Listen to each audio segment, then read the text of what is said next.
Welcome to Building Your Leader Brand. Today on the show, Bob is speaking with Rick Yvanovitch. We should know our strengths, we should know our weaknesses, and if we want to go further ahead, double down, triple down, quadruple down on your strengths. Because why? You like them, you're good at them, so it's easier to be even better at them, and there's no resistance from you to keep practicing what you're good at, okay? But we do also need to be aware of our weaknesses, because sometimes it might be a weakness that really derails us. Welcome back to Building Your Leader Brand. My name's Bob Gentle, and every week I spend time with incredible people who share their secrets to building, marketing, and monetizing their expertise and the mindset you need for your business and career to grow and thrive. You can download the Personal Brand Business Roadmap at amplifyme.agency/roadmap. It's everything you need to start, scale, or fix your expert business. If you're new to the show, then while you still have that device in your hand, do me a big favor and hit subscribe or follow or whatever it is. That way you won't miss a single thing. So this week, I am delighted to welcome Rick Yvanovitch to the show. Rick is the author of a book, Business as Unusual: How to Thrive in the New Renaissance. Rick, welcome to the show. Thanks for having me, Bob. I'd like to share a core belief that I hold very dear. And that is, we all have the potential to be architects of change in this world that we all live in, which is really defined by constant transformation. Our task isn't just to keep up, it isn't just to keep our head above the water, it's to try and shape the path forward. Every day, our actions, whether they are big or small, they shape our future. And as we discuss stuff today, Bob, I want everybody listening to remember this. You are your brand. Every single decision you make is part of the unique story that you're crafting for yourself.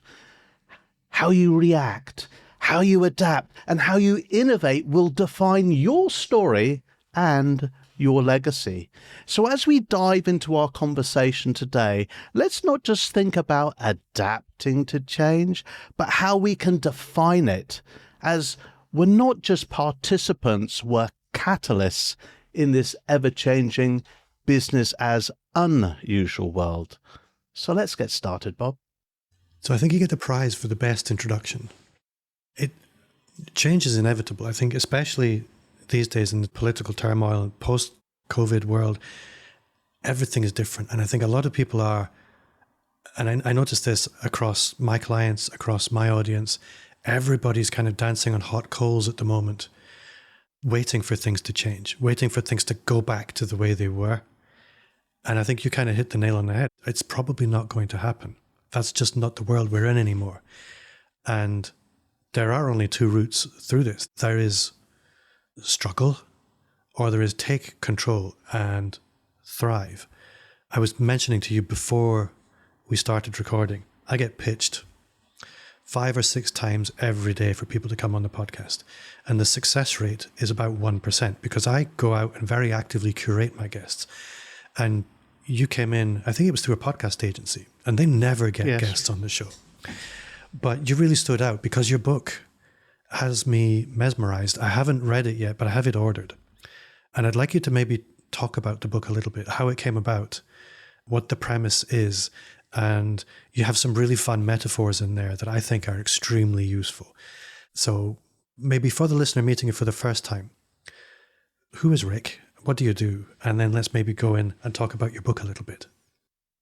Okay, so who am I? That's a good question. Whew. Be here all day. Well, I'm a Brit, as you can tell by the accent. I am an accountant by training, by profession. I'm a serial entrepreneur, and the main company that I run is, we sell accounting solutions, or financial ERP, if you want to put a more sexy word to it. And we do that all around the world. I think we've done it in about 80 different countries so far. And we do it out of the Far East, because I've spent the last 35 years based in Vietnam. It was only last year that I relocated to much quieter Switzerland. And so that's one of the things I do. Other company I have a company that really focuses on people. It's all about psychometric assessments. And that's another thing I do. And I also have a small coffee chain, as one does, I suppose. Some years ago, I think it's about 7 or 8 now, I accidentally fell into coaching and mentoring. And I've been pivoting more and more and more towards that over the years. And so it's not just running this technology company, it's also coaching and mentoring and growing people. And I guess it's all the same thing, because if you have employees, that's what you're supposed to be doing with them, right? Growing them and mentoring and coaching them. So that's who I am. Let's talk a little bit about the book. During COVID, I was in Vietnam, and the lockdowns there were pretty tough in that there was a period we couldn't even step out of our apartment. You needed a permit to do that. So, you might have a permit to go to the supermarket once a week. So what are you supposed to do if you are stuck at home? Well, for me, I wrote a book. And, why this strange sounding name? Well, during that period, getting onto a Zoom call or something and chatting with the business leaders and the business networks that I was involved in, and I kept hearing some people saying, when this is over and we get back to normal. And that really wound me up. I thought, come on, wake up. There's no going back to normal. There's no business as usual. It's all business as unusual. Okay. And that really helped put shape to the book. Everything is unusual. And we saw that because the lockdowns were open and closed, and we could go to the office and not go to the office. And it was chaos for 2 years. And country border was closed. Like, for example, my wife had been medevaced in the March. Then they locked down the country. It took me 9 months to get her back. And I knew of lots of other people that I knew who actually had gone on a business trip, and then the country started locking down and they got stuck in transit somewhere. And it took them literally months to get back. Okay, overland or something. Crazy story. Anyway, so what's the book really about? I mean, you mentioned before that people were waiting. All right. And I guess this is what the book is a little bit about, addressing that problem. Because with the pandemic, it moved the goalposts. There's no playbook to follow. Pre-pandemic, we got up, we did that long commute, we went to our office building, we sat down in our little cube, and we jumped on whatever hamster wheel we did as a job, because it pays the mortgage, right? And that's life. And we bought into that. Many of us did for years. And then pandemic comes along, and not only do they throw away our cube, they threw away the office, and we were told to stay at home. Okay, the fortunate ones were told to stay at home. The unfortunate ones, they threw the job away as well. And we were forced to work from a home environment, which was a bit weird. Some people hated it. Some people loved it. And then pandemic sort of became a bit over, and we said, maybe come back to the office 1 day or 2 days or many days, or don't come back, or you must come back. Depending who you're working for, it was a little bit confusing.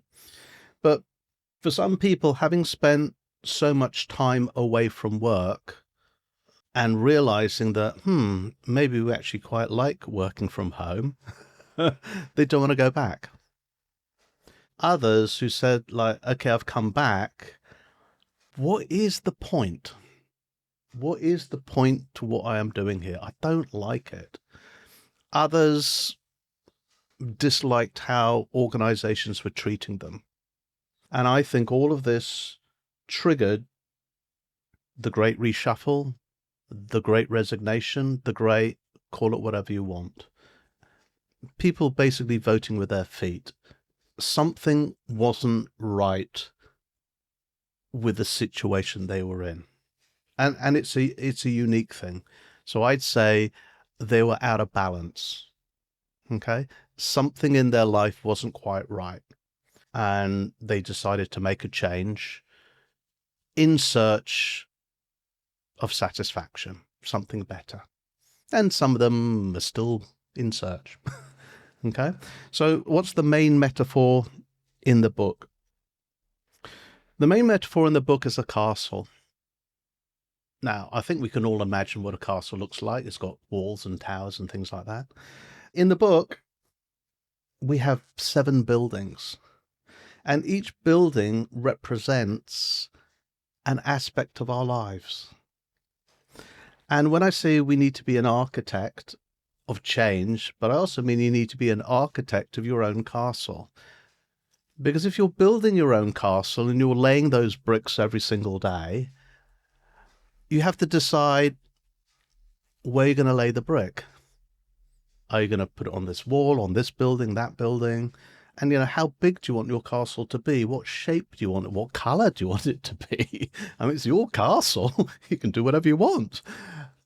And so these different elements, just like building a castle, when I say balance, we're trying to keep them all in balance.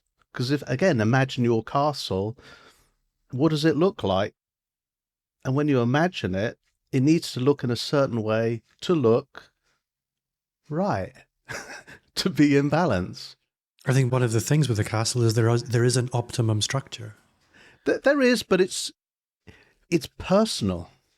If you want, like in the book, in the Keep Their 4 Towers, well, for some people, that's 4 towers the same size and they're all square.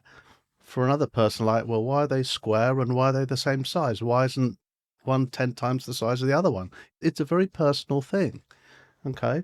So when I'm talking about balance, it's quite a hard thing for an individual to define, but I can guarantee we all know when we're not in balance. We all know when we're out of balance. Something is not right. We don't feel right. Okay. And so what we're really in search for is we're in search of that balance. And the book talks about all the buildings and what they mean, and it gives all sorts of ideas of how to get it right, how to find that balance. And the purpose of all this is because I feel that people are out of balance, which really means they're not very happy, and they don't know what playbook to follow.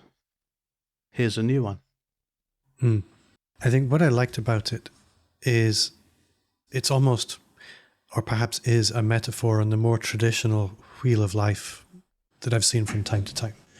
But it's actually much more useful because I look at something like the Wheel of Life, and if people aren't familiar with the Wheel of Life, you can go and Google it.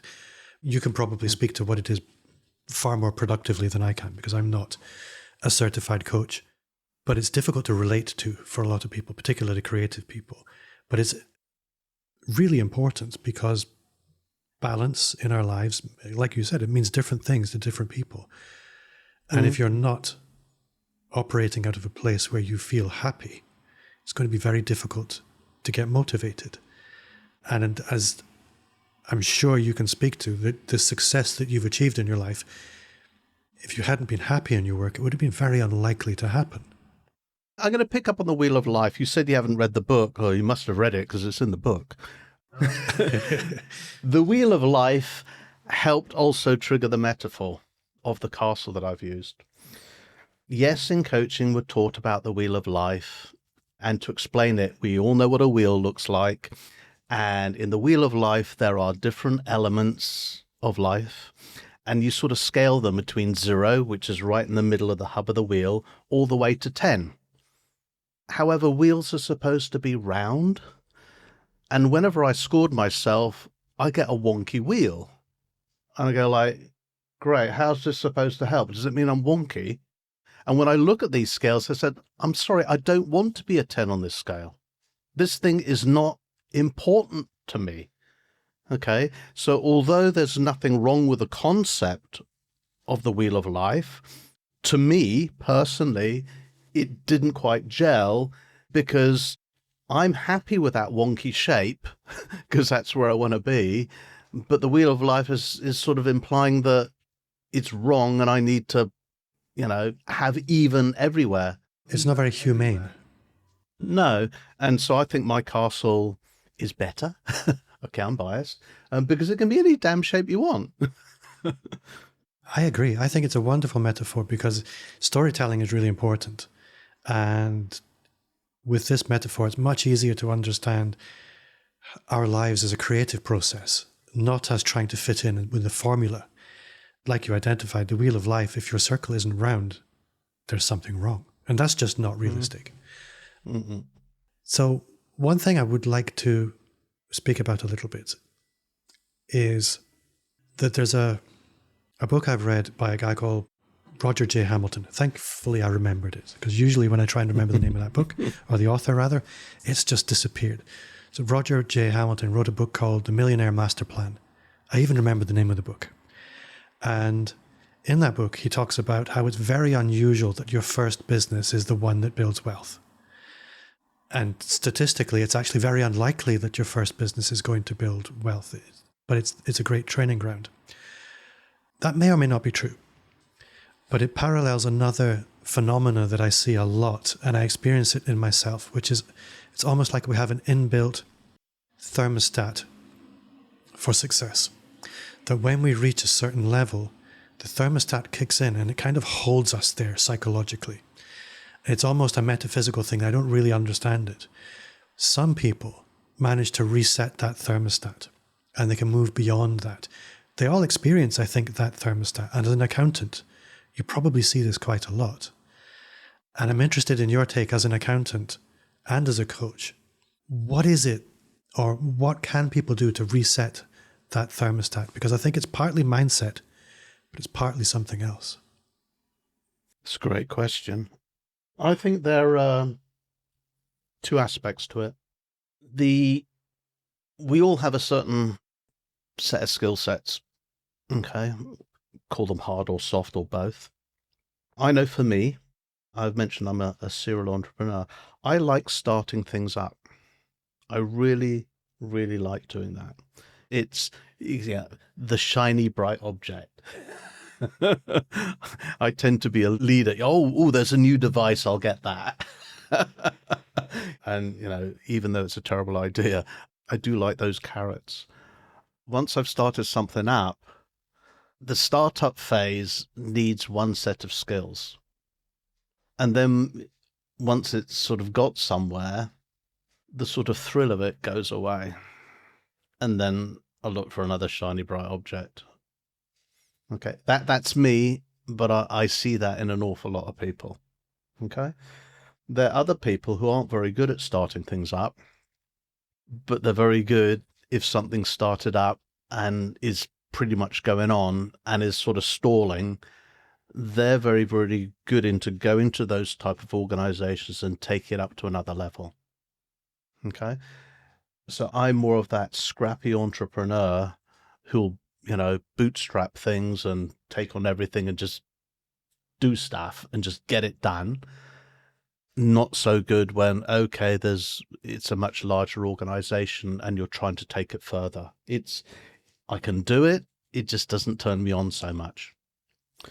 You could say there's a skill set problem there because it's dealing with people. Maybe it's being more diplomatic and cooperative and things like that, rather than saying that crazy entrepreneur who's they're just going to do it.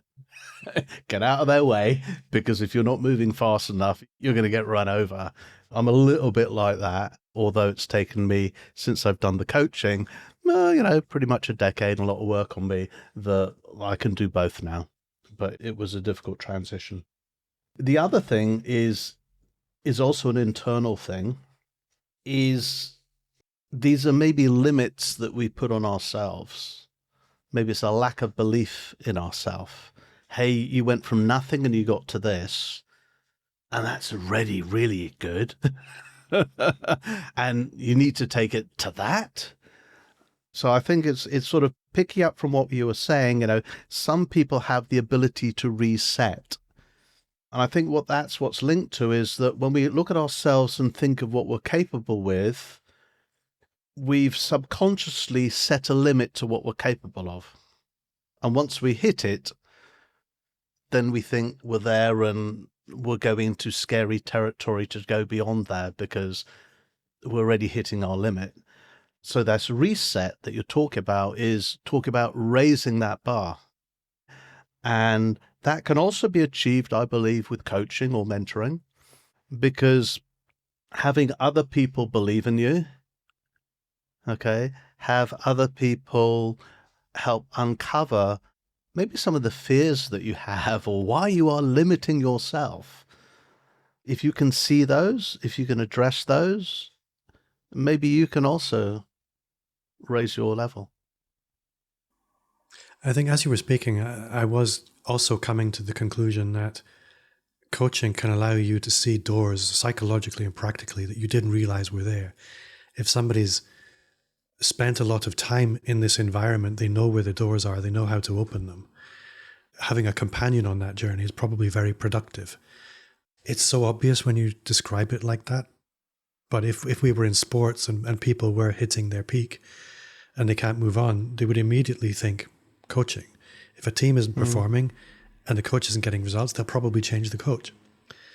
But absolutely, I think you can self-coach or work with one coach to get to a certain point. But sometimes that baton has to be handed to somebody else for the next part of the journey. So I really like that. That's a really good way of looking at things. To pick up on that point there, it's on the self-coach. There's nothing wrong with self-coaching, except what I believe self-coaching cannot do. It's really not very good at helping you see your own blind spots. Yeah, the mirror. Only other people can see that. One other thing that you alluded to, without perhaps alluding to it, but I think it really does come out of the conversation, is strengths and weaknesses. And when we have strengths and weaknesses, we have two options. We can either really power into our weaknesses and try and be better. And I think we should, to an extent, do that. But there's also the strengths side of things, that if we actually understand what our strengths genuinely are, they're sometimes a better investment. And as we're growing into our business, building our business around our strengths might mean that we have the same business as somebody else, but we take it a different direction because of our strengths. And as somebody who spends time in psychometric testing and through coaching, probably tests of lots of different kinds for understanding our strengths and weaknesses, I'd really love your perspective on that. I think I recall in the past that there used to be a mantra that, you got to know yourself, identify your strengths and weaknesses, and work on those weaknesses. I don't know where I was taught that, but I remember that. And the problem with that is some of our weaknesses, they're usually some of the things that we are really not very good at, so they don't come to us naturally. And they're blooming hard to improve. So for example, I've never been good at sport. I have terrible hand to eye to foot, ball coordination. So if you're playing tennis, it's like, what am I doing? Trying to swat a fly or something, and I've had lots of tennis lessons. I've spent hours and hours and hours on a tennis court, and I'm still fly swatting. That ain't going to change very much. Whereas other things I'm very good at. I am a numbers person, and I like numbers. Okay, that's why I'm an accountant. I like Excel spreadsheets and that kind of stuff. I can be lost for hours in my world of numbers and creating spreadsheets. I like it. Okay. And I'm pretty damn good at it. Just as I'm good at systems as well. I like that kind of stuff. So I believe that we should know our strengths, we should know our weaknesses, and if we want to go further ahead, double down, triple down, quadruple down on your strengths. Because why? You like them, you're good at them, so it's easier to be even better at them, and there's no resistance from you to keep practicing what you're good at, okay? But we do also need to be aware of our weaknesses, because sometimes it might be a weakness that really derails us. So despite you having these great strengths, there's this one weakness or some other weaknesses that really, really trip you up. And we have to address that and find a solution to it. So I'll give you an example again. I'm an accountant. I understand numbers. What does that mean? Okay, I'm actually a super introvert and I'm not that comfortable around people. And when I started my company, which was my first company 31 years ago, it was one man and a dog, but I didn't even have a dog. It was just me. And then I hired one person, another person, another person, another person, another person. And when I got to about 20, 30 people, I realized that apart from a hell of a lot of stuff that I had no clue about, because all I knew about was numbers, I realized I didn't really understand people. I thought, how am I going to scale to 100 people, 200 people, if I don't understand people? Luckily, I came across psychometrics, which I reframed now. Oh, great, a mathematical formula to people. I understand that. I really understand that. It's maths. So I really, really got heavily into psychometrics, and that's another story. Yeah, I co-founded a company and we came up with an even better mousetrap. But, there's an example of I knew my weakness and I found a solution to it. Did I get better with people? No, I just found another way of looking at them. Like, here's the instruction manual to people you're about to hire or interview. It was a bit of a cheat. I think that's a bit of a smart way around it. As I said, I am a super introvert. I've realized that, hey, if you're an entrepreneur, you're the head of the company, you can't be one necessarily. You've got to go out and stand on that horrible stage and don't shake and speak. That's taken a lot of work. That's taken an awful lot of work. And I think there's a lot of people listening who are probably in a place where they're avoiding that kind of activity. I see this quite a lot, that I don't know what it is. I'm going to be really mean here, and I'm going to say I see two camps. I see great people who have deep humility and they come to their business from a place of service, and they're quite happy to step into the light, almost like an act of sacrifice. I need to do this for the bigger picture. But then there are equally competent people who actively shy away from being visible, almost because they're scared of, they've spent so much time building this competence that there's a fear of looking foolish. It's almost like going back to primary school again, that I'm going to be the new kid on block, and they avoid it. And I'm pretty sure you can identify with both of those. Yeah, I mean, I'll take the latter one. I think the latter one, the reframing of that is we need to be authentic. And what does that mean? It really means is we're humans. We make mistakes. We screw up. We don't know all the answers. We can get it completely wrong. And yeah, we can be that clueless kid in the schoolyard. And there's nothing wrong with that. And the more that we embrace that, the more our confidence grows, because if that's a fear and you start embracing it, it's no longer a fear. It's a bit like the fear of failure. Okay, if we're afraid of failing, you can't be innovative because it means you stop tinkering, you stop trying. Now, the other one, CEO. In Vietnam, we say the CEO is not the chief executive officer. We say it's the chief entertainment officer. So yeah, we're expecting the CEO get up on the stage, make a fool of themselves, be human, be silly. It's entertaining. Yeah, I know they're the big boss and they're brilliant or whatever they are, but yeah, they're human just like everyone else in the company, and we can be silly and play silly games and do silly stuff as well. Or let's take something else the world seems to like, Lego. Lego, you say it's for kids. No, it's not. It's now a very, very common practice to use Lego to help with collaboration, communication, and all sorts of things. You can get certified on how to play with Lego professionally. So, hey, be silly. I love that idea of the chief entertainment officer. I haven't heard that before. And I think it does kind of speak to my point that sometimes it's actually the most confident, charismatic people in business that are the least confident. We think it's going to be the introverts that are going to be the people who are worried about showing up, particularly online. But actually, I find more often it's the traditionally very confident in person are sometimes the shyest about the online space and standing up on stages and things like that, which is fascinating for me. Yeah, it is. Before we started the podcast, we were just chatting away. You were asking me how often I had done podcasts.